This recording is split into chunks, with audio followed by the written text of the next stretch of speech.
కారణభూతుడా యేసు ప్రభువానికి వందనాలు స్తుతులు స్తోత్రాలయ్యా. యువతి సంఘంలో ఇంతవరకు చక్కని పాటలు పాడి మిమ్మల్ని కీర్తించి ఉన్నాము. అలాగే ఆరాధనలో మా మధ్య మీరు ఉన్నారు. మీతో మేము మాతో మీరు కలిసి ఆనందించడానికి ఇచ్చిన కృపను బట్టి స్తోత్రాలయ్యా. అలాగే తండ్రి, మరి వాక్యాన్ని సమీపంగా వచ్చి ఉన్నాం. మీ బిడ్డనైనా నన్ను పొరుగుపరిచి మీ ఆత్మనాయం నుంచి కూడి వచ్చిన బిడ్డలతోనూ నాతోనూ మీరు మాట్లాడి బలపరచమని యేసుక్రీస్తు నామములో ప్రార్థించి అడిగి మేము పొందుకున్నాం తండ్రి. ఆమె దేవునికి స్తోత్రం. చదువుకున్న వాక్యాన్ని గమనిస్తే దేవుడు ఆ చిన్నవానికి తోడై ఉండును. దేవునికి స్తోత్రం. నేను ఒక వాక్యాన్ని ధ్యానించాలని మొదలు పెట్టాను. అది ఎక్కడెక్కడికో అలా తీసుకువెళ్ళింది. అయితే ఈ వాక్యము ఒక వారంతో ముగించేది కాదు. దేవుని చిత్తం అయితే 1-2 వారాలు జరగచ్చు.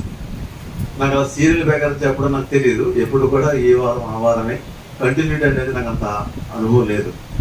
సరే, ఏమో దేవుని చిత్తం అయితే వచ్చేవారు కంటిన్యూ చేసుకుంటాం ఈ వాక్యాన్ని. దేవుడు మనకు తోడై ఉంటాడు.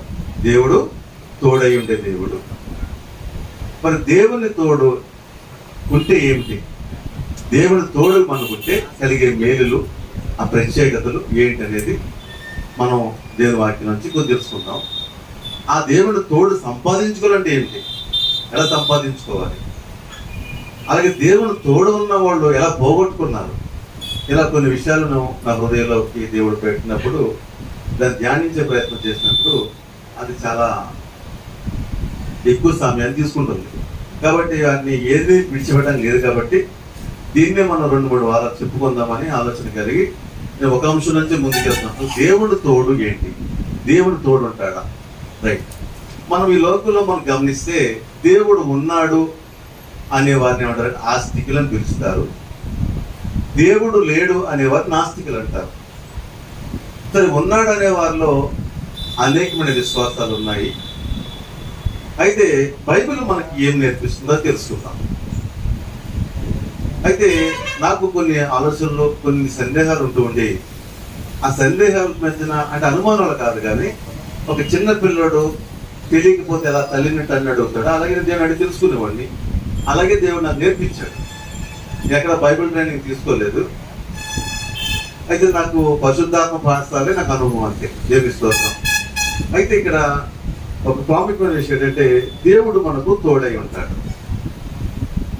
అసలు నాకు చాలా సందేహాలు వచ్చేవి. మొదట దేవుడు ఎవరోనే తెలుసుకోవడానికి ప్రయత్నం చేసినప్పుడు అసలు ఆ విశ్వనంతా సృష్టించిన వాడు ఆయనే. కలుగును కాకంటే సమస్తము కలుగు చేశాడు ఆయన. ఆ కలుగు చేసిన దేవుడు ఎంత అంటే మనం ఊహించలేము. మనం ఒక చిన్న గ్రూప్ లో ఉన్నాం. సూర్యుడు, నక్షత్రాలు, ఈ అంతా చిన్న గ్రూప్. ఇది పాల్పొంత అంటారు. ఇలాంటి ఎన్నో ఉన్నాయి. అవన్నీ కూడా మనం పరిశీలించినప్పుడు దేవుడు ఎంత గొప్పవాడో మనం ఊహించుకోలేము. అయితే అలాంటి దేవుడు మన మాట వింటాడా? మన స్వరం ఆయనకి చేరుతుందా? ఆయన మనకు తోడుంటాడా? ఇలా ఎన్నో ప్రశ్నలు, ఎన్నో ఆలోచనలు వెళుతున్నప్పుడు ఒకసారి నేను బైబిల్ చదువుతున్నాను. ట్రైన్లో చెన్నై నుంచి వస్తున్నప్పుడు సాయంకాలం 6:30 అవుతుంది. నేను ఒంగోలు దాటిపోయిన 5 వాళ్ళు చదువుకుంటూ వస్తుంది. ఎక్కువ సమయం నేను పూర్వం బైబిల్ ట్రైన్ చదివిపోయాను. అప్పుడే నాకు కుదిరేది. ఆ చదువుతున్నప్పుడు గిద్యోని గురించి చదువుతున్నాను. గిద్యోని గారు దేవుడు దర్శనం ఇస్తాడు ఆయనకి, ఆయన బలపడటానికి.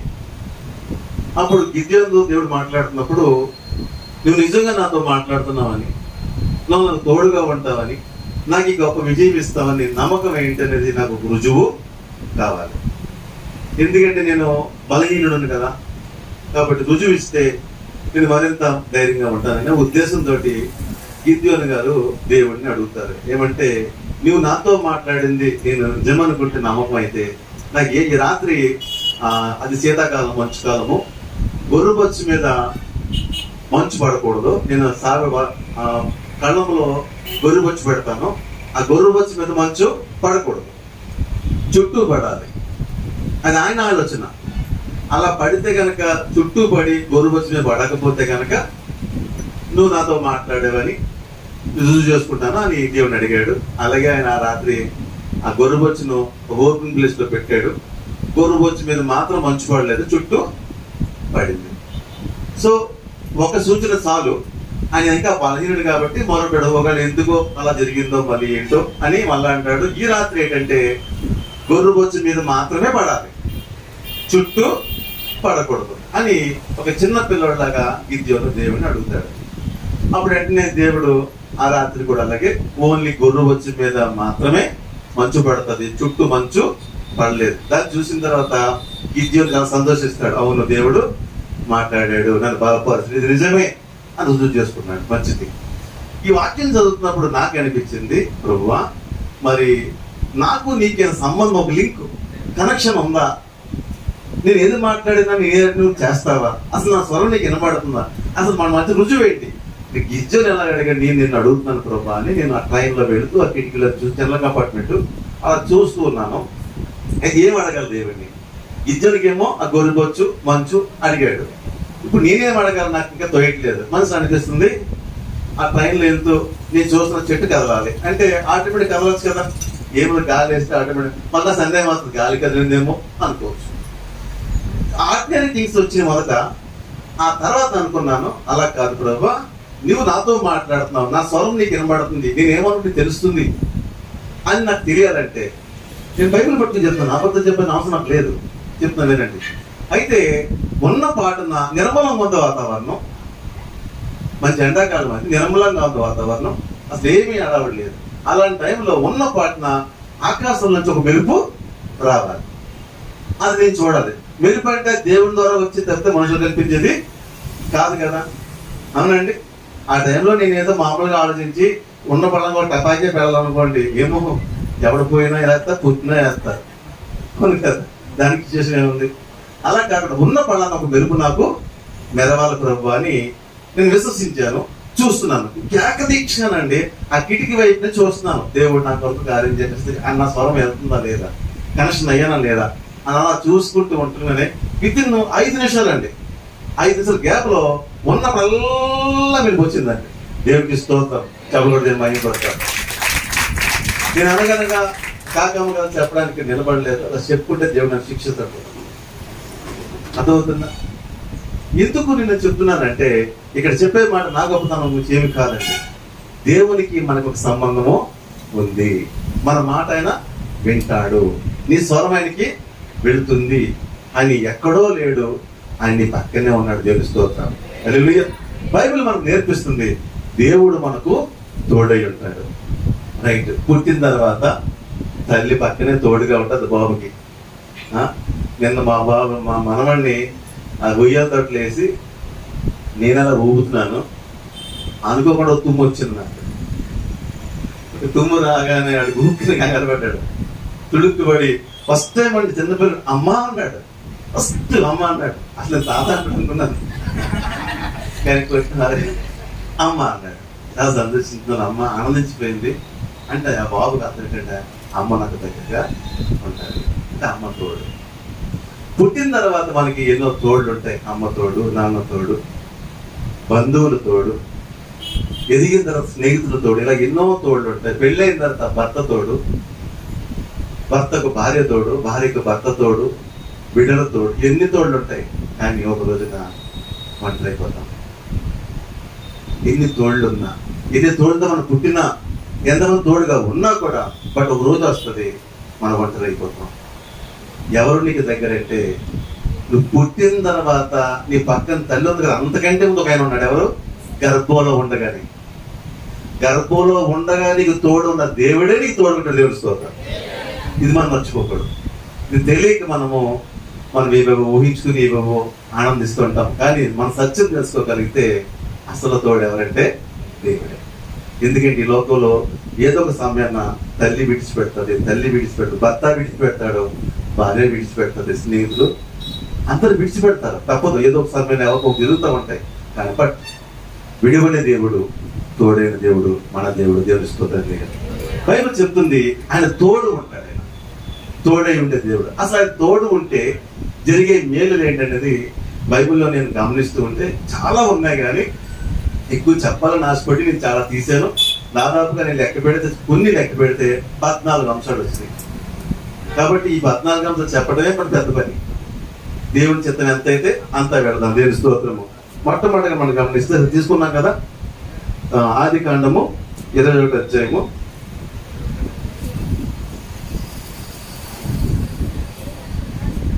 20వ వచనం ఏం చెప్తుంది? దేవుడు ఆ చిన్నవానికి తోడైనను, అతడు పెరిగి పెద్దవాడై అరణ్యములో కాపురం ఉండి వీలు కాడాయను. దేవుని స్తోత్రం. ఈ సంఘటన ఏంటంటే మనం చూద్దాం, బైబిల్ చూడకుండా చూడండి. జరిగిన సంఘటన ఏంటంటే ఆగరు ఉన్న పళ్ళన్న ఒంటరైపోయింది. పరిస్థితుల ప్రభావం చేత ఉన్న పళ్ళన్న ఒంటరైపోయింది. ఒంటరైపోయి అరణ్యంలో విడిచిపెట్టబడింది. అరణ్యంలో విడిచిపెట్టబడింది. అరణ్యం అంటే ఎంతమంది ఉంటారు? ఎవరు ఉంటారు? అరణ్యం అంటేనే ఎవరు ఉంటారు? అడవి. ఆ అరణ్యములో ఒంటరైపోయింది ఆగరు.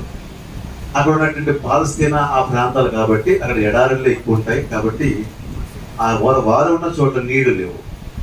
నీళ్లు లేక పిల్లోడు కన్న బిడ్డ అల్లాడిపోతాడు. అమ్మా దాహం, అమ్మా దాహం, దాహం అంటే ఒక చుక్క నీళ్ళు అక్కడ లేవు. ఆ తల్లికి అర్థమైంది, నా కొడుకు సొమ్మసిల్లిపోతున్నాడు, ఇంకా దాహంతోనే నా కొడుకు చనిపోతాడని తల్లి ఏడుస్తుంది. ఆ చిన్న బిడ్డ కూడా దేవుడికి మొరపెడుతున్నాడు. అరణ్యము, అరణ్యము, ఎవరూ లేని చోట, ఏమీ దొరకని చోట. అక్కడ ఎవరట? దేవుడు ఆ చిన్నవానికి తోడయ్యాడు. దేవుడి స్తోత్రము. ఆ చిన్నవానికి తోడయ్యుంట బట్టి ఆ దేవుడు అంటాడు, హాగరు ఎందుకు ఏడుస్తున్నావు అని చెప్పి ఆగరు కన్నులు తెరిచాడట. అప్పుడు దాకా చూడలేదా? చూస్తుంది. కానీ దేవుడు కన్నులు తెరవగా ఆ పక్కనే ఒక నీళ్ళ ఊట కనిపించిందంట. అంతకుముందు కనబడలేదు, కానీ అప్పుడు కనిపించింది. దేవుడు తోడై ఉన్నప్పుడు మనం ప్రార్థన చేసుకున్నప్పుడు ఏమవుతుందంటే మన పక్కనే మన సమస్యకు పరిష్కారం దొరుకుతుంది. దేవుడి స్తోత్రం. అర్థమవుతుంది. దేవుడు తోడై ఉంటే నువ్వు ఎక్కడెక్కడో ఊహించుకుంటావు, ఏదేదో ఊహించుకుంటావు, కానీ నీకు సహాయము, నీ అవసరము నీ పక్కనే పెడతాడు. దేవుడి స్తోత్రం. దేవుడు తోడై ఉంటే అరణ్యంలో కూడా మన ఒంటరి వాళ్ళము కాము. దేవుడి స్తోత్రము. ఈ మొదటి మాటలో మనం నేర్చుకున్న ఒక పాయింట్ ఏంటంటే, దేవుడు తోడై ఉంటే నువ్వు అరణ్యంలో ఉన్నా కూడా నువ్వు భయపడే పని లేదు. ఎందుకంటే ఆయన తోడుంటే నీ అవసరాలు ఆయన తీరుస్తాడు. దేవుడి స్తోత్రము. అరణ్యంలో అంటే భయపడే పరిస్థితులు ఎన్నో ఉంటాయి. క్రూర మృగాలు ఉంటాయి, దారులు ఉండవు, ఎన్నో వ్యతిరేక పరిస్థితులు ఉంటాయి. ఆ పరిస్థితుల్లో కూడా దేవుడు తోడై ఉంటే నువ్వు గొప్పవాడు అవుతావు. దేవుడి స్తోత్రము. అర్థమవుతున్న వాక్యం చెప్తుందంటే అతడు వీలు కాడై అంటే ఒక ప్రయోజకుడు అయ్యాడు. అరణ్యంలో ఒక ప్రయోజకుడు అయ్యాడు. అతడు పెరిగి పెద్దవాడయ్యాడు. దేవుడి స్తోత్రము. అర్థమవుతుందా? దేవుడు తోడై ఉంటే అడివైనా మనకు భయము లేదు. ఈ మొదటి మాటలో మనం నేర్చుకునే పాయింట్ ఏంటంటే, దేవుడు తోడై ఉంటే అరణ్యంలో ఉన్న మనం ధైర్యంగా ఉండొచ్చు. దేవుడికి స్తోత్రం. ఈ రోజున వాక్యంలోంచి మీకు ప్రశ్నలు అంతా గడిచిన వారం మీకు జవాబులు పెట్టలేదు, నన్ను క్షమించండి. ఇంకా ఆ రోజు బ్రదర్స్ ఫెయిర్ ఉందని చెప్పి వెళ్ళిపోయాము. సరే, ఈసారి తప్పకుండా నేను పెడతాను. పోయిన వారం జవాబులు ఇచ్చేస్తాము. ఈసారి కుదిరితే ఎక్కువ క్వశ్చన్ పెడతాను, ఇవే వస్తాయి క్విజ్లో. Okay, right. పోయిన వారం పాస్టర్ పెట్టలేదని మీరు నిరుత్సాహపడే పార్టిసిపేట్ చేయండి, మానేకండి, పార్టిసిపేట్ చేయండి. రైట్, చాలా ప్రశ్నలు వస్తాయి. రైట్, మొదటిగా మనం నేర్చుకున్నది అయిపోయింది. రెండవ పాయింట్లోకి వద్దాం, చూద్దాం. ఆది కాండము 26 అధ్యాయము 3వ వచనము. ఆది కాండము. ఇక్కడ కూడా దేవుడు తోడై ఉన్నాడు. దేవుని స్తోత్రం.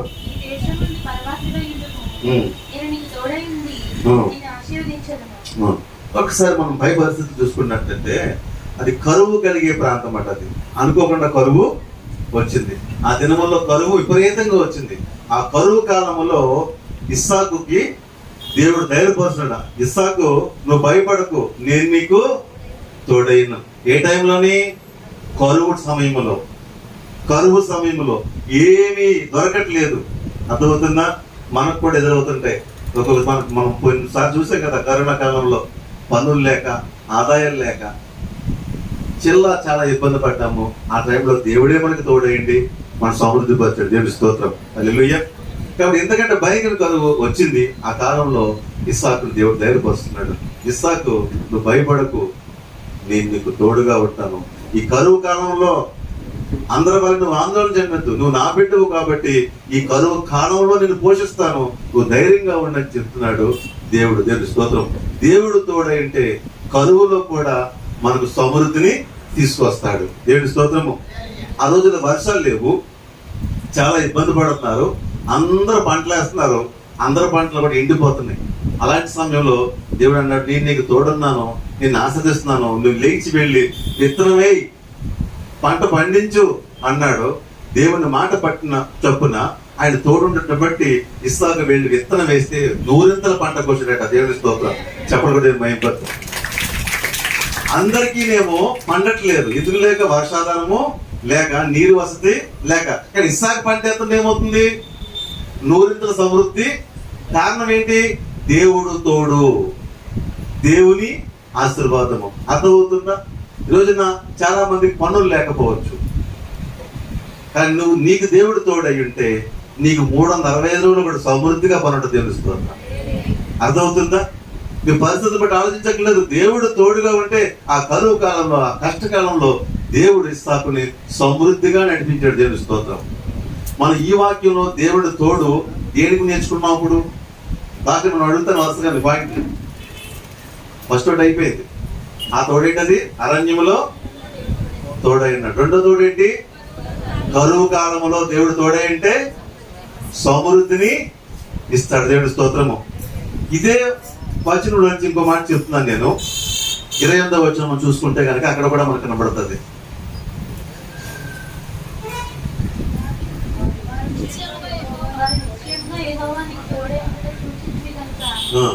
మనకు అనగా మాకును నీకును మధ్య ఒక ప్రమాణం ఉండిన మేము నిన్ను ముట్టక నీకు మేలే తప్ప మరేమీ చేయక సమాధానంతో పంపివేసింది కనుక. హల్లెలూయా. ఇక్కడ గమనించి నావే చూడండి, ఇక నోట్ చేసుకున్న పాయింట్లు. ఇస్సాకు ఎక్కడున్నాడంటే పరదేశంలో పరవాసిగా ఉన్నాడట. పరదేశంలో పరవాసిగా ఉన్నాడు. ఆ పరదేశంలో పరవాసిగా ఉంటే దేవుడు ఏమన్నాడు? నేను నీకు తోడైనాను, భయపడకు. కొంతమంది కొన్నిసార్లు మనల్ని ప్రశ్నిస్తూ ఉంటారు, భయపెడతా ఉంటారు. ఎక్కడి నుంచో వచ్చాడు, ఇక్కడ సెటిల్ అయిపోతున్నాడు, ఇక్కడ సంపాదించేస్తున్నాడు, ఇక్కడ బాగుపడిపోతున్నాడని ప్రాంతీయ భేదం తీసుకొస్తారు. ఒక్కోసారి వస్తారా లేదా? నాకు పెట్టారండి అలాగా. ఇక్కడి నుంచి చిత్తూరు వెళ్ళి అక్కడ ఆక్షన్లో పాల్గొని వెహికల్స్ కొంటా ఉంటుంటే అంతా ఒక టీం అయిపోయారు. అంతా టీం అయిపోయి ఎక్కడి నుంచో వచ్చాడు, ఇక్కడ మనకి మేకులా వచ్చి ఏకైపోతున్నాడు అని నా మీద మొత్తం తిరగబడుతున్న టీం అంతా. అయితే పరదేశీ పరవాడు అని చెప్పి నాకు ఒక ముద్ర ఎత్తున్నప్పుడు ఆ లోకల్ ఉన్న వ్యక్తి అన్నాడు, దేవుడు నన్ను తోడుగా చూపించినాడు. అన్నాడు, ఏమన్నాడంటే, నువ్వు వెళ్ళి వాళ్ళ ఊర్లో కొనుక్కోవయ్యా వద్దన్నాడా. కాబట్టి అతనికి వచ్చి కొనుక్కోండి, నీకు భయం పెట్టి నువ్వు వెళ్ళి వాళ్ళ ఊర్లో కొనుక్కో, ఎవరైనా రావచ్చు కదా, ఎవరైనా కొనుక్కోవచ్చు కదని ఆ లోకడగా పలుకుబడిన వ్యక్తి నాకు మద్దతుగా నిలబడితే అందరూ నోరు పూస్తే తెలుస్తుంది అని నేను మాట్లాడుతున్నమాట. ఏంటంటే నువ్వు పరదాసి పరమాస అనుకున్నావేమో, ఎక్కడి నుంచో వచ్చో. ఒక్కొక్కసారి అండి ప్రాంతీయ మీద లేపుతారు, మన సమాజంలో అలా ఉంటుంది. ఎక్కడి నుంచో వచ్చాడండి, తూర్పు నుంచి వచ్చారు, పడవ నుంచి వచ్చారు, పశ్చిమ ఇలాగ మనం ఈ దిశలు పెడతారు, తూర్పు చేస్తారు ఇలాగ. కానీ ఒకటి చెప్తున్నాను, నువ్వు ఎక్కడి నుంచి వచ్చినా ఈ ప్రాంతానికి కొత్తేమో, నువ్వు కొత్తగా అద్దెకు వచ్చావో, కొత్తగా ఏరియాకి వచ్చావో, వేరే దేశమో వేరే రాష్ట్రం వచ్చావు, నువ్వు భయపడద్దు. దేవుడు తోడుగా ఉంటే నువ్వు పరవాసివైన పరదేశం దేవుడు నీ పక్షంగా ఉంటాడు. దేవుని స్తోత్రము. స్థానికులు నోరు మూసారట. ఏమన్నారు స్థానికులు? ఏమన్నారు? బాబు నీకు దేవుడు తోడైనా మాకు అర్థమైంది, నీ జోలికైనా వస్తే మా పరిస్థితులే మారిపోతాయని కూడా మాకు అర్థమైంది, కాబట్టి మమ్మల్ని ఏమి అనద్దు. ఎస్, భయపడద్దు. ఒక్కొక్కసారి కొన్ని సందర్భాల్లో మనకి ఇలా వేలెడతారో, అడ్డు పెడతారో, అడ్డుగా నిలుస్తారు కూడా. కాబట్టి అన్న నేను సందర్భంగా చెప్పకూడదు, కానీ మీకు గుర్తు పెడుతున్నాను, మీకు బాగా తెలుసు కదా. ఒక మాయాసనం ఒకటి జరుగుతుంది ఈ మధ్యన, ఎక్కువ టీవీలో వస్తున్నాయి వార్తలు. ప్రకాష్ రాజు ఎవరు నిలబెడితే అన్నాడు, స్థానికుడు కాదండి అంటారు. తిడతారు ఒక్కసారి, అలా లేపుతారు, వర్గ విభేదాలు తీసుకొస్తారు. భయపడదు. ఇలాంటి పరిస్థితులు వస్తూ ఉంటాయి మన జీవితంలోకి. నువ్వు పరదేశమైనా పరవాసివైనా, నువ్వు ఎక్కడున్నా సరే దేవుడు నీకు తోడుగా ఉంటాడు, అక్కడే నేను ధైర్యపరుస్తాడు, అక్కడే నేను పైకి లేవనెత్తాడు. దేవుడి స్తోత్రం. చెప్పకుండా భయపరుస్తాడు. హల్లెలూయా. భయపడద్దు. నీ లోపల ఎప్పుడు లోని నీ పరాయణ అనుకోవద్దు. రూపారాయణ దేవుడితో ఇష్టం అంతా అయింది. దేవుడి స్తోత్రం. ఆయన నీకు తండ్రి, మొత్తం అప్పు నీకు ఉంది. దేవుడి స్తోత్రం.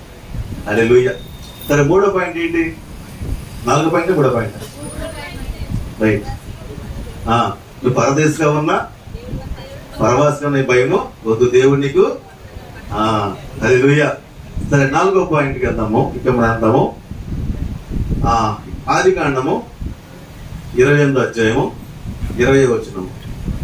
ఆదికాండము. అప్పుడు యాకోబు, నేను తిరిగి నా తండ్రి ఇంటికి క్షేమంగా వచ్చినట్లు దేవుడు నాకు తోడైంది. నేను వెళ్ళుచున్న ఈ మార్గంలో నన్ను కాపాడి తింటకు ఆహారము ధరించుకుంటూ వస్త్రమును నాకు దయచేసిన ఎడల యెహోవా నాకు తోడై ఉన్నాడు.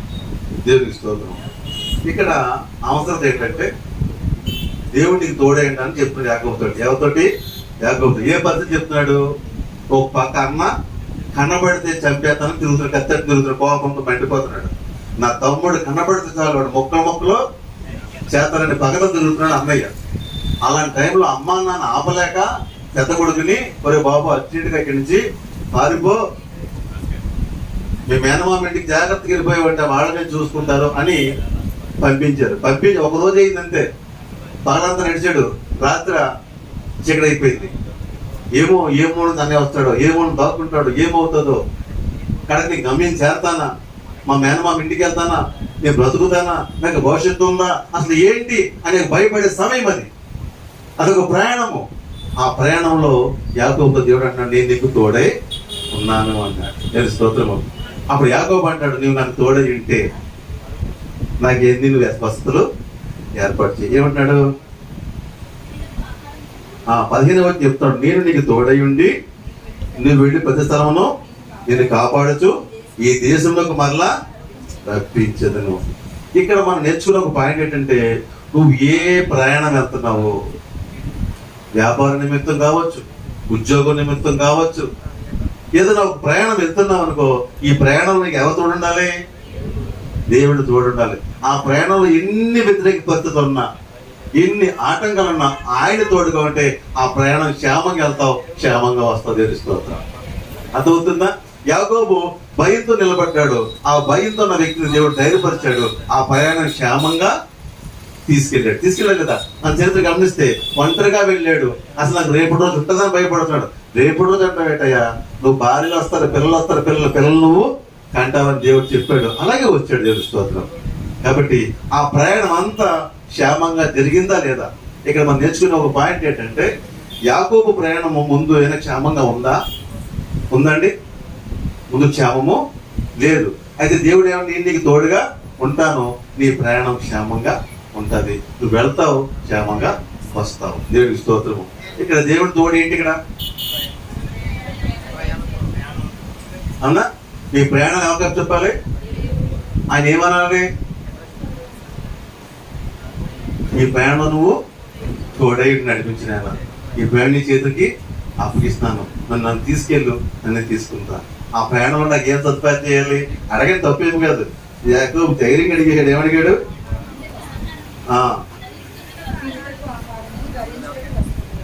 తినుటకు ఆహారమును వస్త్రములను నాకు దయచేసిన దేవుడు నాకు తోడయ్యిండు. దేవుడి స్తోత్రం. హల్లెలూయా. ఇక తప్పకుండా ఇచ్చాడు, నడిపించాడు. దేవుడి స్తోత్రం. ఇక్కడ ఈ పాయింట్ నేర్చుకున్న పాయింట్ ఏంటి?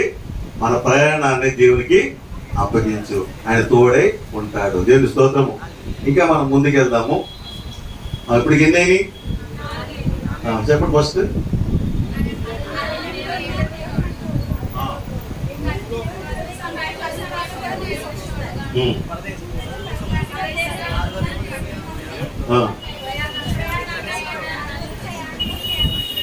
హల్లెలూయా. తర్వాత ఆదికాండం 31:42. ఆదికాండము 31:42.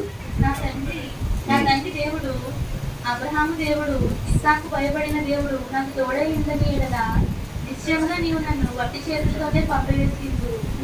దేవుడు నా ప్రయాసమును, నా చేతుల కష్టమును చూసి పోయిన రాత్రి నీ గర్జించినది లాభాలతో చెప్పాను. అదే వినండి, బాగా వినండి. ఇక్కడ ఇంకో సందర్భం ఏంటంటే, యాకోబు తన మామగారి ఇంట్లో ఉన్నాడు, కష్టపడి పనిచేసాడు, సంవత్సరాలు గుడ్డి చాకరీ చేశాడు. అంత కష్టపడి పనిచేసి మామయ్య నేను వెళ్ళిపోతాను అంటే ఆయన ఒట్టి చేతితో పంపాలి మనము. ఒట్టి చేతితో వచ్చాడు, ఒట్టి చేతితో పంపుదాము, వీడికి మనం రూపాయి ఇవ్వడం ఏంటి అని తండ్రి కూడా ఆలోచించుకున్నారు. అతనైతే యాకోబుకి ఏమి ఇవ్వకూడదు, వాస్తవానికి చాలా కష్టము, అతని కష్టము, అతని సొమ్ము, అతని జీతం అంతా ఉంది. వాళ్ళు ఏమన్నా ఇచ్చేవాళ్ళు ఏమన్నా వీడికి ఇవ్వకూడదు అనుకున్నారు. వీడికి ఇవ్వకూడదు, ఒంటరిగా వచ్చిన ఒంటరిగా పోతాడు,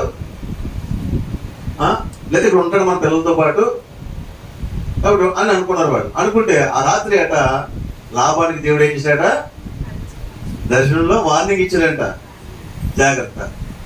అప్పుడు యాకోబు ఎంత కష్టపడ్డాడో, వాడి జీతం మొత్తం అనా పైసలు సహా నువ్వు లెక్కెట్టి ఇవ్వండి, ఇవ్వకపోతే టేక్ కేర్ మీరెవరు కూడా అని వార్నింగ్ ఇచ్చాడంట. వార్నింగ్ ఇస్తే తండ్రి కూడా ఆలోచిస్తారు, అమ్మ బాబోయ్ దేవుడు మనకి దర్శనం ఇచ్చాడు, వార్నింగ్ ఇచ్చాడు, లెక్క చూసేద్దాం, మొత్తం జమా చేసేసి మొత్తం లెక్క చూసేసి బాబు నీ సోపు జాగ్రత్తగా తీసుకో. ముందైతే ఏమనుకున్నాము, ఇవ్వకూడదు అనుకున్నాము. దేవుడు రాత్రి మాకు బుద్ధి చెప్పిన దాన్ని బట్టి నీ డబ్బు అనాపైసలు లెక్క పెట్టి మరి ఇచ్చి పంపించారట. దేవుని స్తోత్రం.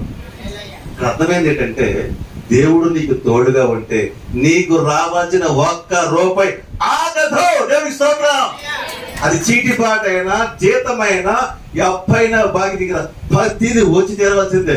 వాళ్ళకి బుద్ధి చెప్తాడు దేవుడు. దేవుని స్తోత్రం. మన తంగంలో స్వతకి చీటిపాట వేసింది, పాప ఏదో అప్పు తీస్తాం, ఏదో మరదలకి ఇవ్వాలనుకుని చివరి దాకా ఉంది. లాస్ట్లో ఏమైంది మరి, మంచి ఉద్దేశం చెడు ఉద్దేశం కానీ ఆవిడ మొత్తానికి ఎగ్గొట్టేసింది. ₹1,00,000 ఉండిపోయింది. ఫస్ట్ టైం ఇక్కడ లోన్ జరిగింది, మా చిన్న ప్రేయర్ మంది. అప్పుడు వచ్చి రాత్రి వేళ ఆ రోజు వర్షం కూడా బాగా గుర్తు, మంచి వర్షం కూడా వచ్చింది, పేరుకి వచ్చింది. వస్తే ఆ రోజు వాక్యం ధైర్యంగా ఆమెతో మాట్లాడింది, చెప్పింది ఇలా జరిగిందని నా పరిస్థితి, ఇలా మా ఆడపడుచు కోసం డబ్బులు దాచాను, ఆవిడేమో మొత్తం ఎత్తేసింది. అడుగుదామంటే ఆవిడ చాలా గొడవ మనిషి, ఆవిడ ఎవరు మాట్లాడలేము, ఆవిడ ఎవరు వాదించలేము, చాలా డేంజర్ మనిషి. నేను చివరి దాకా ఉన్నాను, నా పరిస్థితి నా కష్టం. ఎవడు ఏమాట చెప్పాను, ఎవరికి ఇచ్చినా ఇవ్వకపోయినా నీకు మాత్రం తెచ్చిస్తా చెప్తే తెలుసుకోవద్దాం. ఎవరికి ఇచ్చినా ఇవ్వకపోయినా నీకు మాత్రము తెచ్చి ఇస్తాను, ఇది సత్యం అని జీవంగా దేవుడి పేరట ఆమె ధైర్యపరిచి బలపరిచి ప్రార్థన చేసి పంపించాను. విశ్వసించిందాన్ని అద్భుతమైన ఆ నెల 2 నెలలోనో తలుపు కొట్టి తెచ్చిచ్చింది. దేవుడి స్తోత్రం. చెప్పకూడదు. దేవుడు తోడయింటే నీ కష్టం ఒక్క రూపాయి వ్యర్థము కాదు, బయటికి పోదు. దేవుడి స్తోత్రం. తిరిగి ఇంటికి వచ్చేస్తాను. దేవుడి స్తోత్రం. భయపడద్దు. ఎక్కడికి డబ్బులు ఆగిపోయినాయో, ఎవరు నీకు ఇవ్వాలో వాళ్ళు ఇవ్వట్లేదో, ఏమి నీ బాధ, ఏమి నీ బ్యాంకో నీకు తెలియదు, కానీ దేవుని తోడుగా చేసుకో. ఇది ఒక్క రూపాయి ఒక్క కష్టం నీ బయటికి పోనివ్వడు. దేవుడి స్తోత్రము. కష్టపడ్డాడండి గొడ్లాగా, రాత్రి పగలు కష్టపడి గొర్రెలు మేచి మంద చేసి కొద్ది మేకల్ని ఎంతో చేసి పెడితే ఏమన్నా వాళ్ళు మోసం చేద్దాం ఉన్నారు. ఏమన్నారు, ఇది ఒక్క రూపాయి పెట్ట పంపుతాను ఒకటి వదిలించి దేవుడుడా. యాకోబు అడగలేకపోయాడు. యాకోబు బలహీనుడు. చెప్పాలంటే యాకోబు గొడవ మనిషి కదండి, చాలా భయస్తుడు, నెమ్మదస్తుడు యాకోబు. అయితే నువ్వు నెమ్మదిగా ఉన్నా, నువ్వు గొడవ పడే మనిషి కాకపోయినా మన దేవుడికి అలా చేసుకుంటే చాలు. దేవుడి స్తోత్రం. నువ్వు గొడవ పడద్దు, కేకలేదు, ఏమీ చేయొద్దు, మౌనంగా ఉండు, ప్రార్థన చేయ. దేవుడి స్తోత్రం. ఆయన తోడుగా ఉండి రావాల్సిన ప్రతి రూపాయి అనా పైసలు సహా లెక్క కట్టి వచ్చేది. దేవుడి స్తోత్రం. ఇది పూర్వకాలం మాట్లాడి అనా పైసినప్పుడు లేవయ్యి, ప్రతి రూపాయి నీకు తిరిగి వస్తాడు. దేవుడి స్తోత్రం. ఈ పాయింట్ ఏంటి? అదే ఇక్కడ ఎవరు ఉన్నారు? ఇక్కడ మీకు ఏమైనా రావాల్సిన ప్యాకెలు ఉన్నాయా? దేవుడి స్తోత్రం. చేయొద్దు నిర్మోహం లేకుండా. హల్లెలూయా. మీ డబ్బులు వచ్చి తీరుడు కాక. దేవుడి స్తోత్రం. దేవుడు ఇచ్చి తీరుతాడు. మీరు మాట్లాడితే రాబోయి, ఆయన మాట్లాడితే వస్తాయి. దేవుడి స్తోత్రం. లాభాలు ఎవరు మాట్లాడారు? దేవుడు మాట్లాడాడు. దేవుడు మాట్లాడితే గజగజలాడితే ఇచ్చాడు. దేవుడు మాట్లాడితే అభిమేలకు చాలా తిరిగి ఆయన మాట్లాడతాడు. ఎవరికైనా బుద్ధి చెప్పాలని బాగా తెలిసి తెలుస్తుంది. అవునా? నువ్వు కేకలేస్తే తిరిగి పురుషుడికి వెళ్ళాలి. నువ్వు కేకలేదు, గొడవ పడద్దు, ఏమి చెయ్యొద్దు, ఒకటే చెయ్యి, ప్రార్థన చెయ్యి. ఆయన తోడుగా వస్తాడు, నీ బాకి మొత్తం తెలుస్తుంది. హల్లెలూయా. భయపడదు. సరే, ఇంకో పాయింట్కి వెళ్దామా? రైట్. ఆదికాండం 39వ అధ్యాయము 2వ వచనం. యెహోవా యోసేపునకు తోడై ఉండెను కనుక అతడు వర్ధిల్లుచు తన యజమానుడకు ఐగుప్తీయుని ఇంట నుండెను. యెహోవా అతనికి తోడై ఉండెననియు అతడు చేసినదంతయు అతని చేతిలో యెహోవా సఫలము చేసిననియు అతని యజమానుడు చూసినప్పుడు యోసేపు మీద అతని కటాక్షము కలిగిన కనుక అతని యొద్ద పరిచర్య చేయవాడాయను. మరియు చాలు లోపల కొన్ని మాట్లాడతామండి. ఏంటంటే మనోడు ధైర్యం లెక్కండి, ఏదో సినిమా డైలాగ్ అనుకుంటామా, మనోడు ఏంటి ఐరన్ లెక్క, ఎక్కడ కాలేడు అక్కడ ఈవిడ ఐరన్ లెక్కండి. ఇలాంటి మాట వింటాం. సినిమా రోజా గురించి ఇలా మాట్లాడుతున్నారు. నేను జస్ట్ మాట్లాడుతున్నాను, మీరు గుర్తు కోసం అంటారు లోకం అలాంటిది. ఇక్కడ కొన్ని సుళ్ళు గురించి చెప్పుకోతారు, నేను చెప్పకూడదు. ఇవన్నీ లోకంలో ఉండొచ్చు, కానీ దేవుడు తోడైతే నువ్వు ఆశీర్వాదకరంగా తెలుస్తావు. నువ్వు అత్తింటికి వెళ్తావా, అత్తిళ్ళు అభివృద్ధి చెంది తెలుస్తావు.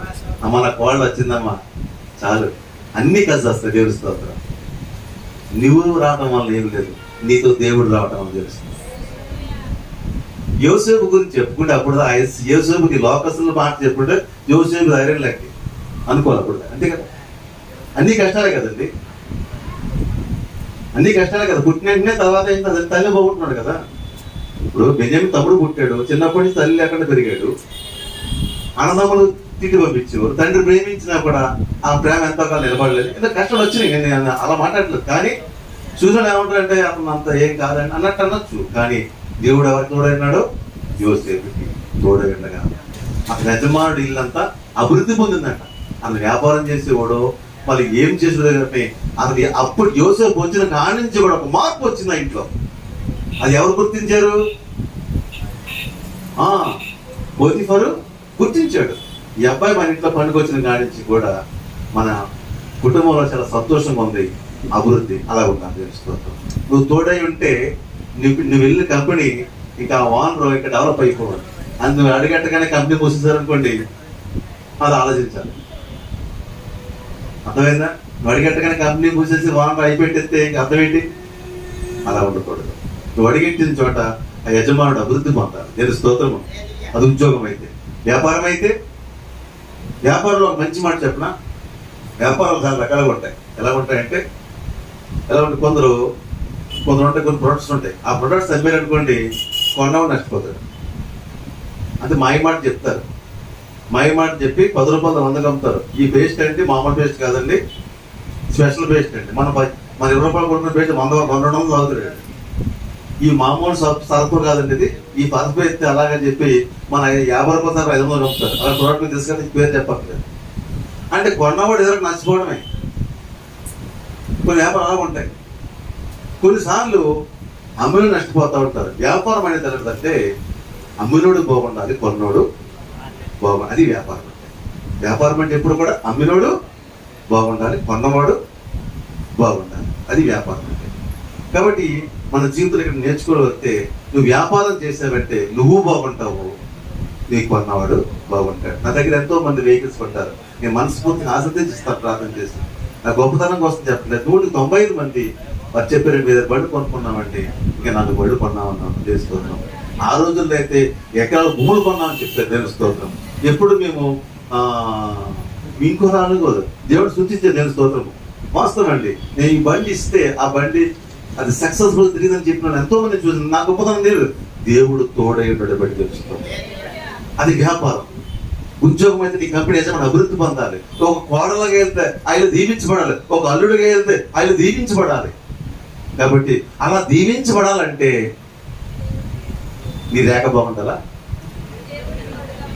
ఏమంటారా? దేవుడు తోడైన, దేవుడి స్తోత్రం. దేవుడు తోడైన కోడలు తెచ్చుకోండి, దేవుడు తోడైన అల్లుడిని తెచ్చుకోండి, దేవుడు తోడైన ఎంప్లాయీని తెచ్చుకోండి. హల్లెలూయా. కాబట్టి ఇక్కడ యోసేపుకి ఎవరైతే తోడై ఉన్నారో అప్పుడు ఏమైంది? యజమానుడు. ఇప్పుడు ఈ పాయింట్ నేర్చుకుంటే ఏంటి? లోపల ఒక నీకు ముద్ర ఉందేమో, ఎక్కడ కాలేడితే అక్కడ అని ముద్ర ఉందేమో. ఆ ముద్ర రాత్రి ఈ ఉదయం జరిగిపోవాలంటే ఏమైంది? దేవుడు ఏమైనా దేవుడు తోడేయడం తెలుస్తుంది మనకి. ఆయన తోడై అంటే ఇక మీద నుంచి నువ్వు కాలు పెట్టిన ప్రతి చోట కూడా అభివృద్ధి అభివృద్ధి అభివృద్ధి, ఆశీర్వాదం తెలుస్తుంది. ఎస్, కాబట్టి ఈ పాయింట్ మనం నేర్చుకున్న పాయింట్ ఏంటి? దేవుడు తోడై అంటే అలా ఉంటా తెలుస్తుంది. మనకో పాయింట్కి వెళ్దామా? ఆదికాండం 39 అధ్యాయము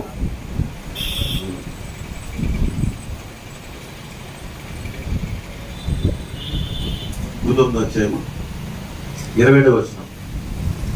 అంటే యెహోవా యోసేపునకు తోడైంది, అతని యందు కనికరపడి అతని మీద ఆ చెరసాల యొక్క అధిపతి కటాక్షము కలుగునట్లు చేశాడు. చెరసాల అధిపతి ఆ చెరసాలలో ఉన్న ఖైదీలందరినీ యోసేపు చేతికి అప్పగించాడు. వారు అక్కడ ఏమి చేసిరో అదంతయు అతడే చేయించువాడు. యెహోవా ఈ వృత్తానికి తెలిసిందే, కానీ దీంట్లో చెప్పాలన్న మాట ఏంటంటే, యోసేపు పరిస్థితి ఏంటంటే నీతిమంతుడు, యథార్థమంతుడు, ఏ పాపము చేయనివాడు. ఒక పరాయి స్త్రీ యవనస్తుడైన మీద పడి ఎంతో ప్రయత్నం చేసినప్పుడు కూడా ఆ పాపము చేయనని పారిపోయిన వాడు యోసేపు. అంత నీతిగా నిలబడితే ఏం మిగిలింది? అవమానం మిగిలింది, నింద మిగిలింది. అందరూ ఏమన్నారు? రే తిన్న ఇంటికి వాసన లెక్కినట్టు అన్నారా లేదా?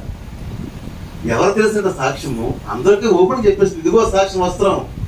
ఆ వస్త్రాన్ని ఆధారం చేసుకుని జైల్లో వేస్తే తోటి ఖైదీలు, ఇరుగు పొరుగు అందరూ ఏమన్నా యోసేపుని తిన్న ఇంటికి వాసనలో లెక్క పెట్టాడు అన్నారు. అలాంటప్పుడు అన్ని నిందలు, అన్ని మాటలు పడినా కూడా యోసేపు సంతోషంగా ధైర్యమైన కారణం ఏమిటి?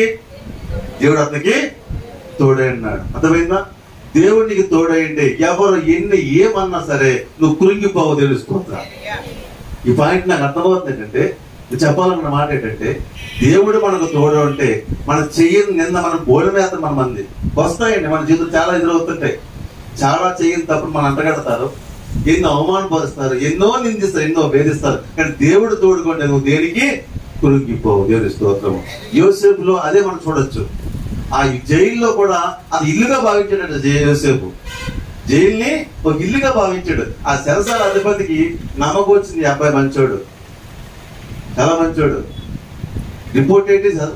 సరసానాకి రిపోర్ట్ ఏంటి? జైల్లో కూడా రిపోర్ట్ ఇస్తారు కదా, ఇది ఎందుకోసం జాయిన్ అయ్యాడంటే ఇలా అక్రమ సంబంధం పాపం చేశాడు అని రిపోర్ట్ తీసుకున్న సరసాల అధిపతి అన్నాడు, నో, ఇది ఎక్కడో తప్పు జరిగింది.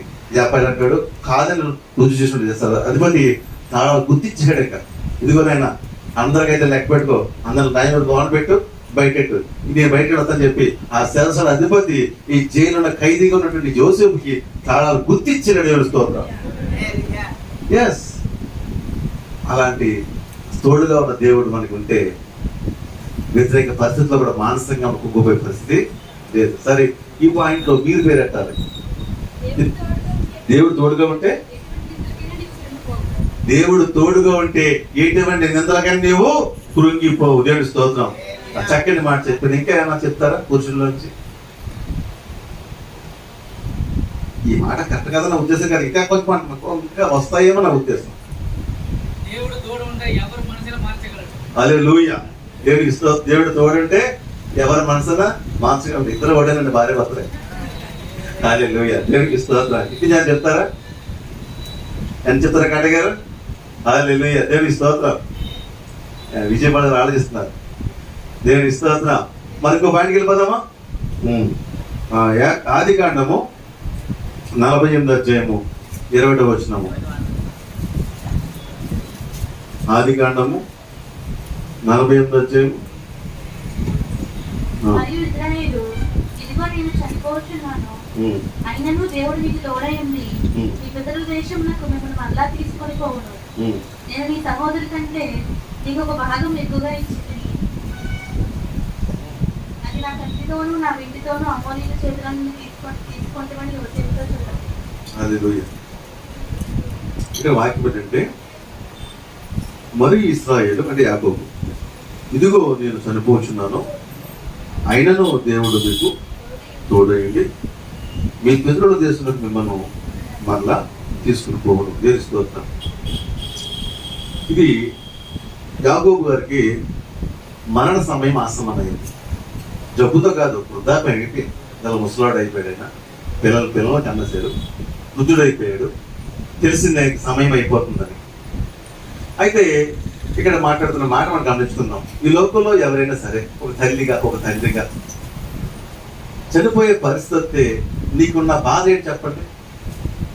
నా బిడ్డలలాగా, ఇక పెళ్లి కావాల్సిన కుర్రుడు ఉన్నాడు, పెళ్లి కావాల్సిన కుమార్తె ఉంది, పెళ్ళి అయినా కూడా వాళ్ళ భౌతిక స్థిరపడలేదు, వాళ్ళకి సెటిల్ అవ్వలేదు, వాళ్ళకి ఇంకా సెటిల్ అవ్వలేదు అనుకుంటాం కదా. దేని గురించి ఆలోచిద్దాం చెప్పండి? మనం ఓపెన్ చెప్పుకోవచ్చు ఇందులోకి.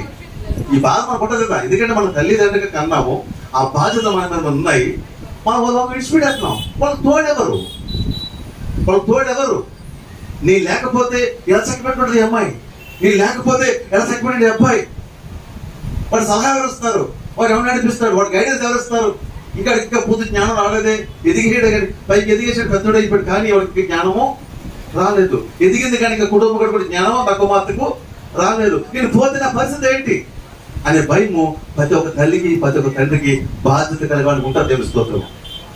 అవునా కదండి? వాస్తవం కదా. ఎవరైనా మరణం ఉన్నప్పుడు ఇదే గ్యాప్ వస్తుంది. ఇది వాక్యం చెప్తుంది. యాకోబు అంటాడు, నేను చనిపోతాను అబ్బాయి, కానీ దేవుడు మీకు తోడుగా ఉంటుంది. నువ్వు లోకం విడిచిపెట్టినా దేవుడు నీ బిడ్డకు తోడుకుంటాడు. తెలుస్తాడు. ఆ బిడ్డలకు వాడు భవిష్యత్తు ఇస్తాడు. దేవుని స్తోత్రము. మరి కడ వరకు నడిపిస్తాడు. దేవుని స్తోత్రము. నువ్వు భయపడద్దు, నువ్వు కలతపడద్దు. నువ్వు లేకపోయినా కూడా నీ బిడ్డలను నడిపించేవాడు మన దేవుడు. దేవుని స్తోత్రం. ఆ భరోసా మనకి బతుకుడుగా కావాలి కదా, అంతేనా? ఈ భరోసా ఎప్పుడు మనకి బతుకుడుగా వస్తేనే కదా మన ధైర్యంగా మన లోకంలో ప్రాణం విడిచిపెడతాం. అవునా కదా చెప్పండి? చాలా మందికి ఈ మాట అంటే భయం వేస్తుంది. మన అంటే భయపడకండి. ఈ మాట ఏం చెప్తుంది? ఒకవేళ ఈ లోకాన్ని విడిచిపెట్టే అందరికి వస్తుంది. ఆ టైంలో నిశ్చింతగా ఉండొచ్చు. ఎందుకు నిశ్చింతగా ఉండొచ్చు? నీ బిడ్డల గురించి భయపడక్కర్లేదు. దేవుని స్తోత్రం. నీ బిడ్డల గురించి భయపడద్దు, వారి భవిష్యత్తు గురించి భయపడద్దు. యాకోబుతో దేవుడు మాట్లాడుతున్నాడు కాబట్టి ధైర్యంగా చెప్పాడు, భయపడద్దయ్యా, నేను లోకం విడిచిపెట్టి వెళ్ళిపోతాను, కానీ దేవుడు మీకు తోడుగా ఉంటాడు, మీ గమ్యాన్ని ఆయన తీసుకెళ్తాడు అని ధైర్యపరుస్తున్నాడు. ఇక్కడ ఈ పాయింట్ మీరు చెప్పాలి. మళ్ళీ సైలెంట్ అయిపోయింది.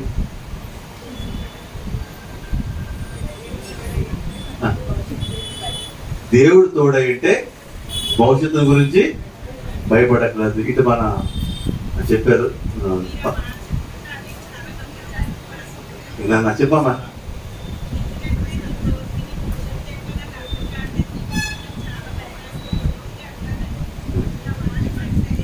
హల్లెలూయా. దేవుడికి స్తోత్రం. భయపడద్దమ్మా. మన దేవుడు ఆలోచనకర్త, అనంత జ్ఞాని, సర్వశక్తిమంతుడు, సర్వాంతరవ్యామి. ఆయన మన బిడ్డలకు తోడుగొట్టే మనకంటే బాగా చూసుకుంటాడు. దేవుడి స్తోత్రం. ఆయన యాకోబు కంటే యాకోబు బిడ్డ స్థితి ఘనంగా లేదా? మీకు తెలుసా అండి? ఒక్క మాట చెప్పనా మీకు? ఈ ప్రపంచం ఇంత టెక్నాలజీ ఎదిగిందే, ఇంత టెక్నాలజీ కూడా ఇజ్రాయెల్ పుట్టుకో. తెలుగు స్తోత్రం. ఈ టెక్నాలజీకి మూలం ఎక్కడ? ఇజ్రాయెల్. దేశం ఎంత చిన్న దేశం, టెక్నాలజీ ప్రపంచాన్ని మించుంది. ఆ ఆశీర్వాదం ఎక్కడదే? అక్కడే. దేవుడి స్తోత్రం. ఇజ్రాయెల్ అంటే ఎవరు? యాకోబు పిల్లలు. మీరు చెప్తున్నాడు అన్నాడు, భయపడద్దయ్యా, మీ భవిష్యత్తులో కూడా బంగారం అని తెలుసుకోవద్దు. ఈ సాఫ్ట్వేర్ అయినా మరొకటి అక్కడి నుంచి పుట్టుకొచ్చినాయి. దేవుడి స్తోత్రం. ఇజ్రాయెల్ దేశం టెక్నాలజీ మన దేశం కూడా వాడుకుంటుంది. చుట్టుపక్కల దాదాపు 15 దేశాలు అక్కడ ఈ శత్రు దేశాలు ఎన్ని బాంబులు చేసినా సరే ఆ దేశం మీద ఏమీ అవ్వదు. అది డోమ్ టెక్నాలజీ. ఈ దేశం మధ్య ఉన్నారు కదా, డోమ్ అంటే పైన ఒక మూతలా పడుతుంట. ఆకాశానికి మూత వేశారు. మూత అంటే మనిషిని రేకు మూత కాదండి అది. అర్థమైంది? అది ఒక టెక్నాలజీ కనిపెట్టారు. ఆ లోపల రాకెట్ పడుతుంది, అక్కడ దారిలో బస్ట్ అయిపోద్ది, అది బయటపడిపోద్ది. అంత టెక్నాలజీ. ఇప్పటికీ కూడా టెక్నాలజీ మీద ప్రపంచం అంతా ఇస్రాయేల్ మీద ఆధారపడుతుంది. ఎక్కడ ఆశీర్వాదం? అది దేవుని ఆశీర్వాదం. దేవుని స్తోత్రం. చుట్టూ శత్రువులు ఉన్నా నీ బిడ్డలకు వారికి ఏమీ కాదు. దేవుని స్తోత్రం. ఇంకా మనం ముందుకు వెళ్దామా? రైట్. నిర్గమకాండము 4వ అధ్యాయము 12వ వచనము.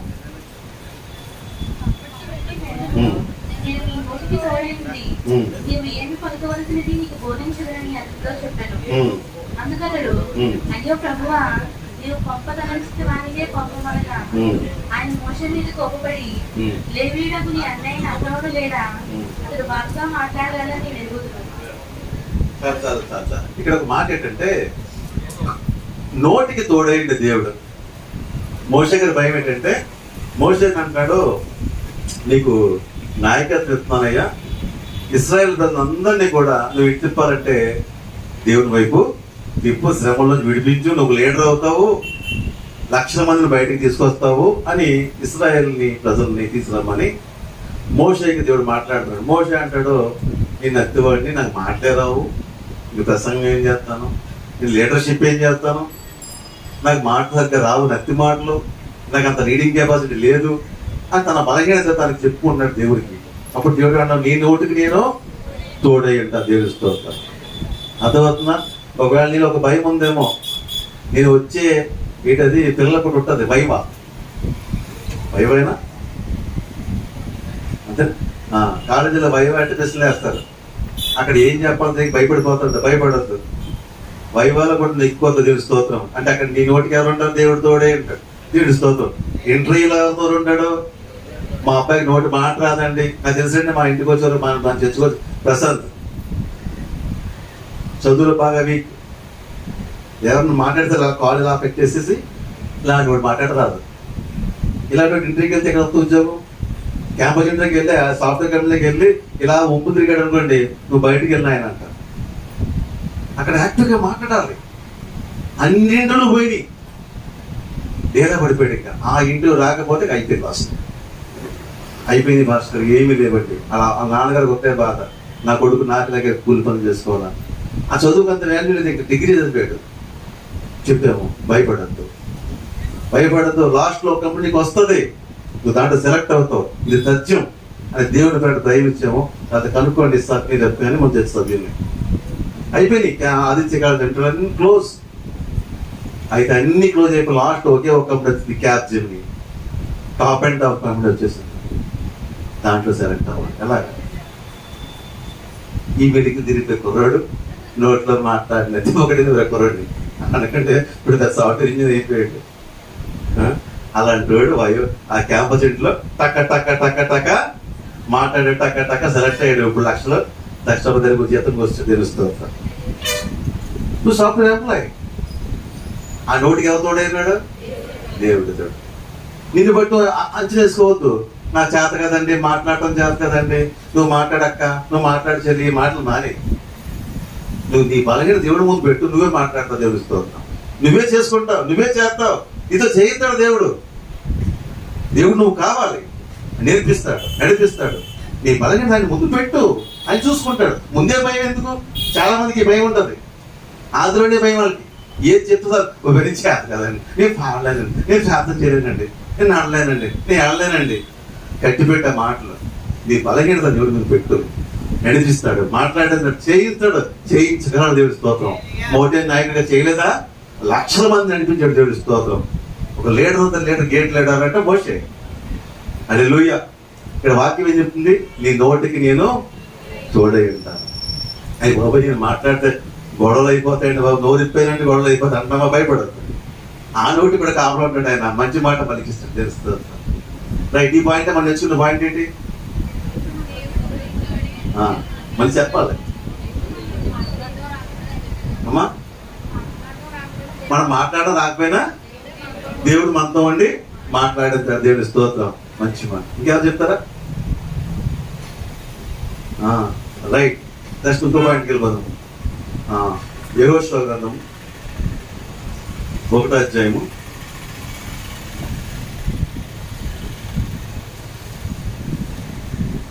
నేను ముగించేస్తాను, అయిపోతుంది టైము. యెహోషువ గ్రంథము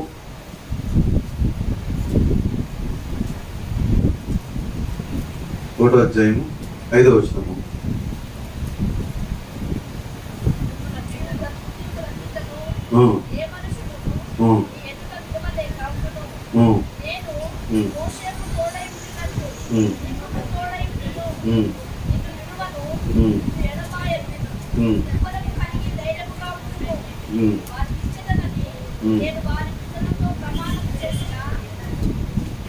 చదువు ఒక మాట తీసుకున్నాము 5వ వచనం. నీవు బ్రతుకు దినములన్నిటిను ఏ మనుషుడు ఎదుట నిలవలేకయుండును, నేను మోషేకు తోడైనట్లు నీకును తోడైనను. దేవుని స్తోత్రం. ఈ మాటలో నేను ధ్యానించిన అంశం ఏంటంటే,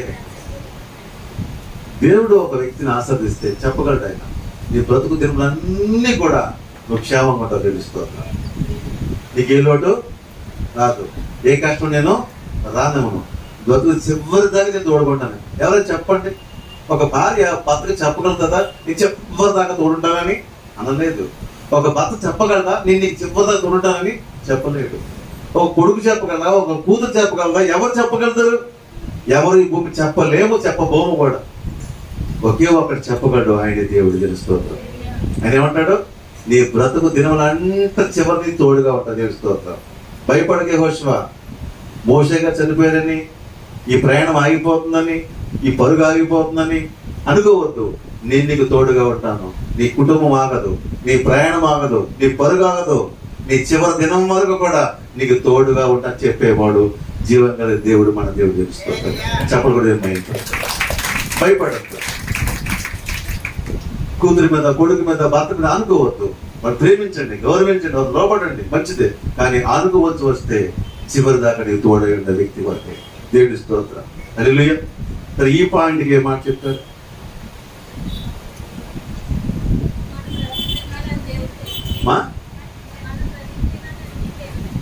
మన బ్రతుకు చివరి క్షణం వరకైనా దేవుడు మాత్రమే మనకు తోడు ఉండగలడు. దేవుడి స్తోత్రం. చివరి వరకు. హల్లెలూయా. రైట్. ఇంకా మనం ముందుకు వెళ్ళిపోతాము. యెహోషువ గ్రంథము 14వ అధ్యాయము 12వ వచనం. ఇంకా 3 అంశాలు ఉన్నాయి. యెహోషువ గ్రంథము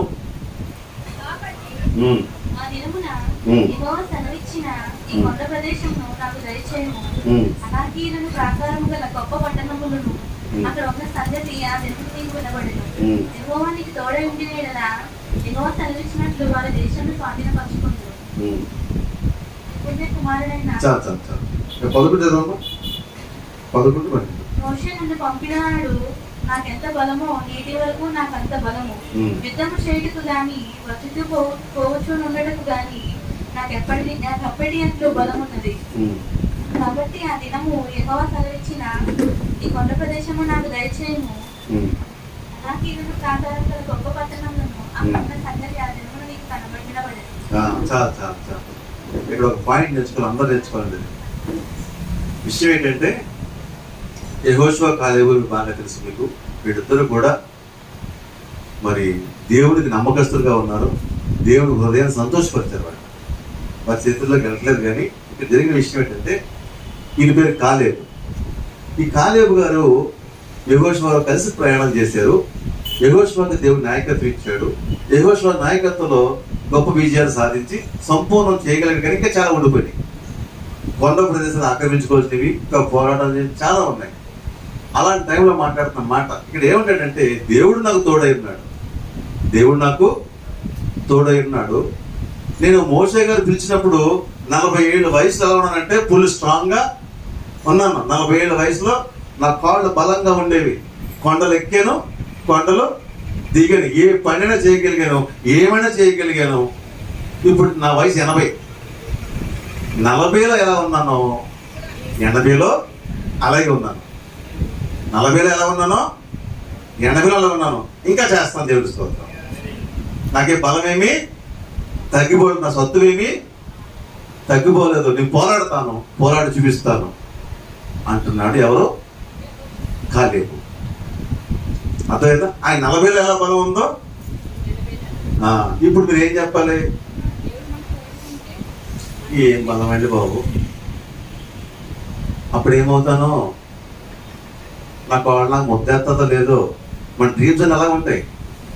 నువ్వు మంచాన్ని పడిపోవడం, నీ కాళ్ళు మొత్తం బాగుంటాం, అలా నెగిటివ్ థింగ్స్ ఎందుకంటే బాబు, చివరి దాకా హ్యాపీగా ఉంటావు. నీ కాళ్ళు గుండి పెడతా తెలుస్తున్నా అలా అనుకుంటావా?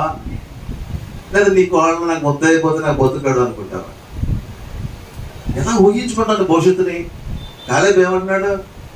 40 ఎలా ఉన్నానో ఎలా ఉన్నాను, రేపు అలా ఉంటా. దేవుడి స్తోత్రం. ఇంకా పోరాడతాను, చివరి దాకా పోరాడతాను. ఎవరి సేవలో చేయించుకోను. అప్పుడు కాలు చెయ్యి ఎంగిపోతే నన్ను మా కోడలు తీసుకెళ్తుందా? ఎందుకండి బాబు అలా ఆలోచన? ఇప్పుడు ఎలా చేసుకుంటున్నావో రేపు అలాగే చేసుకుంటా తెలుస్తావు. ఎప్పుడు దేవుడు తోడై ఉంటే, దేవుడు తోడని సత్తువేమి తగ్గదు. మా అబ్బాయి సంపాదించబోతే గడవనకు చివరి దాకా నువ్వు సంపాదించావు, నీ మనం నువ్వు పెడతావు దేవుడు స్తోత్రం. నేను చెప్పగలుగుతాను, నా పిల్లలు నేను పెడతాను దేవుడు. ఈరోజు ఆశిస్తాను. నేను ఎప్పుడు చెప్తాను, ఇప్పుడు చెప్తాను ఉంటాను. నేను ఆశించే పని లేదు.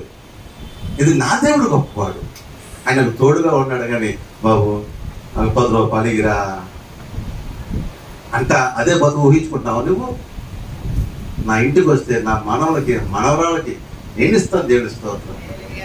అర్థమైందా? అంతేగాని అని ఆశ. ఎందుకంటే ఇప్పుడెంత బలం ఉందో అప్పుడెంతే బలం దేవుడి స్తోత్రం. ఒక నొప్పులు వచ్చినా నాకు భయం లేదు, ఎందుకంటే రేపు ఇంకా బలం అవుతాను. అలా ఊహించుకుంటావా? ఇప్పుడే నడువు లేనట్లేదు, అప్పుడు మొత్తం లేకనే అనుకుంటావా? ఏమనుకుంటా? ఖాళీ ఏం చెప్తున్నాడు? 40 నెలగా ఉన్నాను, 80లో నెలగా ఉన్నాను, ఇంకా స్ట్రాంగ్గా ఉంటాను, నాకు పోరాటంగా అంటాడు. యోషువ ఏమన్నాడు? నాకు కొనలేమంటాడు. కాలేబు గారికి దేవుడు చెప్పాడు. యోషువ ఏం చెప్పాడంటే, కాలేబుకి ఏమనేది ఇచ్చేయమన్నాడు. నాకు ప్రియుడు కాలేబు, కానీ నీకు నాయకత్వం ఇచ్చాను, నువ్వు పంచే అధికారం నీకు ఉంది. ఎవరికి? యెహోషువకు ఉంది. ఆయన అడిగినప్పుడు ఏది కావాలో ఇచ్చేమన్నాడు. కాలేబు ప్రయారిటీ. నువ్వు అడిగితే ఇచ్చేస్తాడు యెహోషువ. ఇప్పుడు ఏమడగాలి? వయసు అయిపోయింది బాబా, 40లో ఉన్నప్పుడు బాగానే ఉన్నాను, 80 వచ్చింది, కష్టమైపోయింది, కొండలో మెట్లు ఎక్కలేను, నేను ఆ పోరాటం చేయలేను, కొంచెం మైదాన భూమిలో సాఫ్ట్గా ఉన్న నేలలోని కష్టపడిన సార్ అడిగాడా? ఏమడుగుతున్నాడు? నాకు సాఫ్ట్ భూమి వద్దు, మైదాన భూమి వద్దు, నాకేం కావాలి? కొండలు కావాలి, పర్వతాలు కావాలి. కొండల్లో పండించడం సులువా? కొండలు ఎక్కడానికి సులువా? కష్టమే. కష్టమైన దేవుడు తోడుకుంటే సులువే దేవుడు స్తోత్రం. ఏంటి అనుభవం? కాలేబుకు దేవుడు నడిచే అనుభవం ఉంది. దేవుడు తోడై ఉంటే ఇప్పుడు స్ట్రాంగ్గా ఉంటావు, రేపు స్ట్రాంగ్గా ఉంటావు, ఎల్లుంటూ స్ట్రాంగ్గా ఉంటావు, చివరి దాకా స్ట్రాంగ్గా ఉంటావు దేవుడు స్తోత్రం. ఎవరు తోడుగా ఉంటే? ఎలా ఊహించుకోవాలి మీరు? ఎలా ఊహించుకుంటారు మీరు? ఎస్, పతి చూడగండి. ఈ మాట చెప్పండి, ముగించండి. దేవుడు తోడుగా ఉంటే వృద్ధాప్యలు కూడా బలంగా ఉంటాం. దేవుడు తోడుగా ఉంటే వృద్ధాప్యను సంపాదిస్తామని తెలుస్తూ. అర్థమైంది? వృద్ధాప్యలు కూడా సంపాదిస్తారంట. ఓ మాట చెప్తాను, మీకు అర్థమవుతుందా? మీకు సినిమా యాక్టర్ గురించి చెప్పకూడదు, కానీ ఉదాహరణ చెప్పాలి, అంతే, తప్పదు. అమితాబ్ సంపాదన ఏంటి? గుర్తుడైపోయాడు కదా అమితాబ్ బచ్చన్. ఇప్పటికే తగ్గిందా? 100 కోటి రూపాయలు. ఆ కొడుకు లేదా భాగ్యం ఉందా? దేవుడు దీవిస్తే అంతేనమ్మా. అక్కడ నీకు బలం అక్కర్లేదు, అది నుంచుంటే వాళ్ళు వచ్చేస్తే డబ్బులు చేస్తారు, బ్లెస్సింగ్ నీకు ఇస్తారు దేవుడు. భవిష్యత్తు గురించి భయపడుతుంది దేవుడు స్తోత్రం. ఈ మాటకి ఏం చెప్పారు? కొంచెం దేవుడు తోడుంటే వృద్ధాప్యలు కూడా నువ్వు బలంగా ఉంటావు. దేవుడు స్తోత్రం. మహేష్ భయపడుతున్నావా? నిన్నే అంటున్నాను. ఇలా పెట్రోల్ పంపులో పని చేసి నువ్వు పెట్రోల్ పంపు వాంత అవుతావేమో. ఆమేన్, హల్లెలూయా. ధైర్యం కూడా నువ్వు ఊహించుకోవాలి, నువ్వు ఘనంగా ఉండాలి.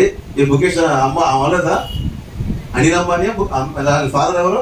ముఖేష్ అంబానీ. ముఖేష్ అంబానీ అమ్మ ఫాదర్ ఎవరు? ధీరుభాయ్ అంబానీ. ధీరుభాయ్ అంబానీ పని ఏంటి?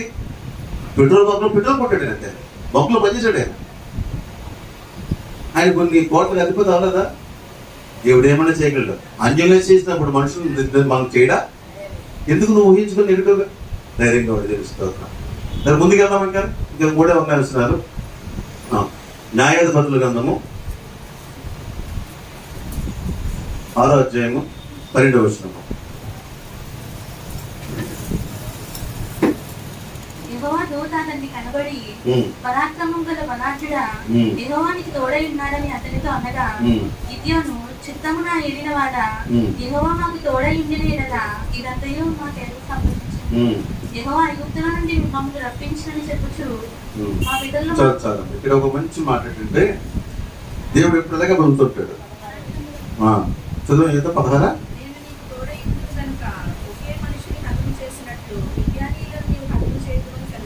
హల్లెలూయా. ఇక్కడ 12వ వచనం ఏం మాట్లాడుతున్నాడంటే, పరాక్రమం గల బలాఢ్యుడా. యెహోవా నీకు తోడై ఉన్నాడని అర్థం అనగా. నేను ఒక రెండు మాటలు దీన్ని వివరించాలని మీకు అర్థం కాదు.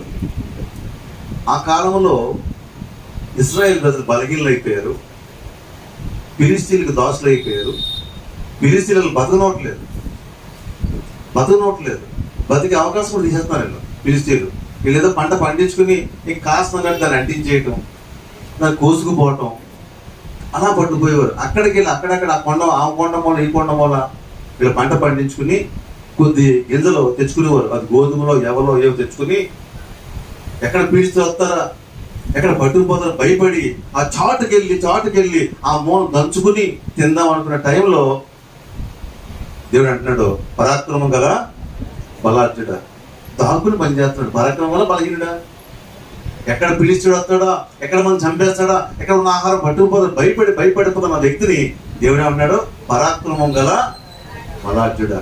ఆ మాటకి ఎలా ఉందంటే గిద్యోనికి వ్యతిరేకంగా ఉంది. నేను బలహీనురాలనే దేవుడు అనిపించిన బలాఢ్యుడా అన్నాడు. దేవుని స్తోత్రము. దేవుడు బలాఢ్యుడు అంటే బలాఢ్యుడిగా దేవుని స్తోత్రం. దేవుడు బలాఢ్యుడు అంటే బలాఢ్యుడివే కాబట్టి బలహీనుని దేవుడు బలపరుస్తాడు. దేవుని స్తోత్రం. అది పరిస్థితి బట్టి బలహీనంగా ఉన్నామేమో, నీకు ఆర్థికంగా కానీ, ఆరోగ్యంగా పరంగా కానీ, కుటుంబ పరంగా కానీ, కులాన్ని బట్టి కానీ, ఈ లోపల దేనన్నా బట్టి నువ్వు బలహీనంగా ఉన్నావేమో, భయపడద్దు. నువ్వు దేవుని దృష్టిలో బలవంతుడు. దేవుని స్తోత్రము. నేను బలవంతుడిగా చేయగలడు. దేవుని స్తోత్రం. కాబట్టి మాట్లాడుతున్నాడు, పరాక్రమం గల బలాఢ్యుడా. అప్పుడు అంటాడు గిద్యోను, నేనెంతటోనయ్యా, మా పరిస్థితి ఏంటి తెలుసు నీకు, దాక్కుని భయపడి మూలన బతుకుతున్నాం, నేను బలవంతుడు నేటి అంటే దేవుడు అంటున్నాడు 16వ వచనంలో, గిద్యోను భయపడకు, మొత్తం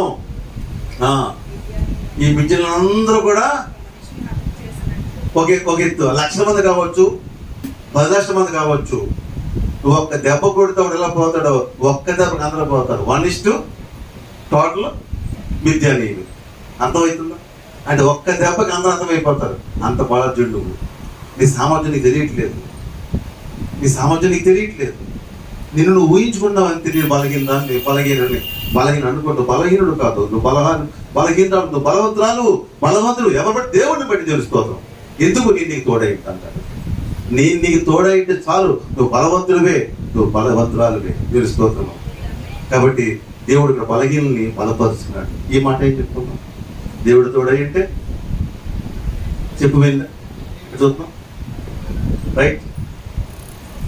దేవుడు తోడైంటే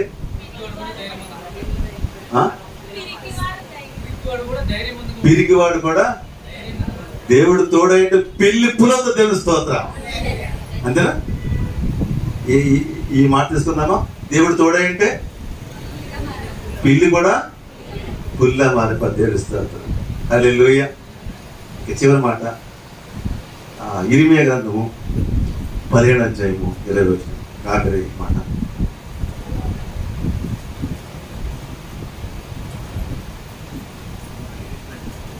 ఇరిమియా గ్రంథము 15వ అధ్యాయము 20వ వచనం. అప్పుడు నిన్ను ఈ ప్రజలను పడగొట్టడానికి ఇతడి ప్రాకారముగా నేను నియమించను. నేను రక్షించటకును, నేను విడిపించటకును నేను నీకు తోడై ఉంటాను కనుక వారు నీ మీదకి యుద్ధము చేయను కానీ నిన్ను జయింపకపోదునని యెహోవా సెలవిస్తున్నాడు. దుష్టుల చేతిలో నుండి నేను విడిపించలను, బలాత్కారుల చేతిలో నుండి నేను విమోచించను. హల్లెలూయా. ఇక్కడ మంచి మాట ఏంటంటే, ఇత్తడి ప్రాకారముగా నేను నియమించదును, నేను రక్షించుటకును, నేను విడిపించుటకు నేను నీకు తోడైనాను కనుక వారు నీ మీద యుద్ధము చేయుదురు కానీ నిన్ను జయింపకపోదురని యెహోవా సెలవిచ్చి ఉన్నాడు. దేవుని స్తోత్రము. పరిస్థితులు ఎలా ఉన్నాయంటే, అవతల వాడికి గెలడానికి అవకాశం ఉంది. అంటే వాడి టాలెంట్, వాడి ర్యాంకు, పొజిషను, అన్ని విషయాల్లో కూడా వాడు గెలడానికి అవకాశం ఎక్కువ ఉంది. కానీ నేను నీకు తోడుంటే విజయం నీదే. దేవుని స్తోత్రం. లెక్కలో పరిస్థితి ఎలా ఉన్నాయంటే, అంత నాకు టాలెంట్ లేదనుకుంటున్నావు, కానీ దేవునికి తోడంటే విజయం నీ సొంతంగా. దేవుని స్తోత్రం. జయము నీదే. ఎవరిని బట్టి? దేవుని బట్టి. పరిస్థితులు ఎలా ఉన్నాయంటే అది వ్యతిరేకంగా ఉండొచ్చు, కానీ నేను నీకు తోడుగా ఉంటాను. ఒక ఇతర ప్రాకారం స్ట్రాంగ్గా ఉంటాను నీకు. నేను వాళ్ళు అనుకుంటారు నేను జయిందామని, వారు జయించలేరు. నువ్వే జయిస్తావు, వాళ్ళే ఓడిపోతారు. ఈ చివరి మాట ఏంటంటే, దేవుడు మనకు తోడు ఉంటే జయము మనదే. దేవుని స్తోత్రం. కాబట్టి ఏ విషయంలో కూడా అపజయాన్ని ఊహించుకోవద్దు. నేను చెప్తున్నాను, మన బిడ్డలు అరుణ్ పాలకి అలాగే మన సుగుణాకి ధైర్యపరుస్తున్నాం. వాళ్ళని విజయం మనదే. దేవుని స్తోత్రం. మెయిన్ భయపడద్దు, ఎందుకంటే దేవుడు మనకు తోడుంటే. మన క్యాపిటల్ తక్కువ కావచ్చు, మన జ్ఞానం తక్కువ కావచ్చు, మన ఆలోచన తక్కువ కావచ్చు, దేవుడు తోడైతే విజయము మనదే. దేవుడి స్తోత్రం. కాబట్టి చివరికి ఇన్ని మాటలు, చివరి మాట ఏంటంటే హల్లెలూయా. ఇన్ని మాటలు ఒక ఎత్తు, ఈ చివరిలో ఒక మాట ఒక ఎత్తు. అయిపోయింది, నా మాట్లాడి అయిపోయి కొత్త నిబంధనలు వస్తున్నాం, ఇవి చాలా ఉన్నాయి. కొరింథీయులకు రాసిన పత్రిక మొదటి పత్రిక 16వ అధ్యాయము. కొరింథీయులకు రాసిన మొదటి పత్రిక 16వ అధ్యాయము 23వ వచనం. ప్రభువైన యేసుక్రీస్తు కృప మీకు తోడై ఉండును గాక. హల్లెలూయా. ప్రభువైన యేసుక్రీస్తు కృప. ఈ మాట నీకు అర్థం కాదు అంటే, ముందన్నీ కూడా మన ప్రాక్టికల్ నాలెడ్జ్ అన్నీ అర్థమవుతాయి. కృప మన తోడుగా ఉండడం ఏంటంటే మనకి తెలియదు. ఇది చాలా సాష్టమండి. ఇన్ని మాటలు ఒక ఎత్తు, ఈ ఒక్క మాట. ఇది ఎంత అంటే మనం వర్ణించలేము, ఇప్పుడు నేను వివరించలేను. ఇది మనం వచ్చే మాట విన్నాం. అర్థమైందా? ఇప్పుడు చూసాం కదా, ఇన్ని తోళ్ళు ఉన్నాయి కదా, ఇన్ని తోళ్ళు మనకు కావాలా వద్దా? ఎంతమంది కావాలి? ఓకే, మంచిది, తెలుసు. ఈ తోడు మీకు కావాలంటే మనం కొన్ని చెయ్యాలి. ఏం చేయాలి? ఎలాగైనా తోడు సంపాదించుకోవాలి, అది మనం వచ్చేవారం నేర్చుకుంటాం. అర్థమవుతుందా? ఇన్ని తోళ్ళు ఉన్నాయి, ఇన్ని తోడు గొప్ప విజయాలు ఉన్నాయి, ఎంత సంతోషం ఉంది, గొప్ప ప్లస్. ఈ తోడంతా మనకు కావాలంటే దేవుడు మనం ఏం చేయాలి? ఏం చేస్తే ఆయన తోడు మనకు కలుగుతుంది, అది మనం వచ్చేవారం విందాము. అన్నిటికంటే శ్రేష్టంగా ఈ కృపతోడు ఎంత గొప్పదో చూసుకుందాం. దేవుడి మాటలు దీవించిన గాక. ఆమేన్. ప్రార్థన చేసుకుందాం. ప్రార్థన మాస్టర్ గారు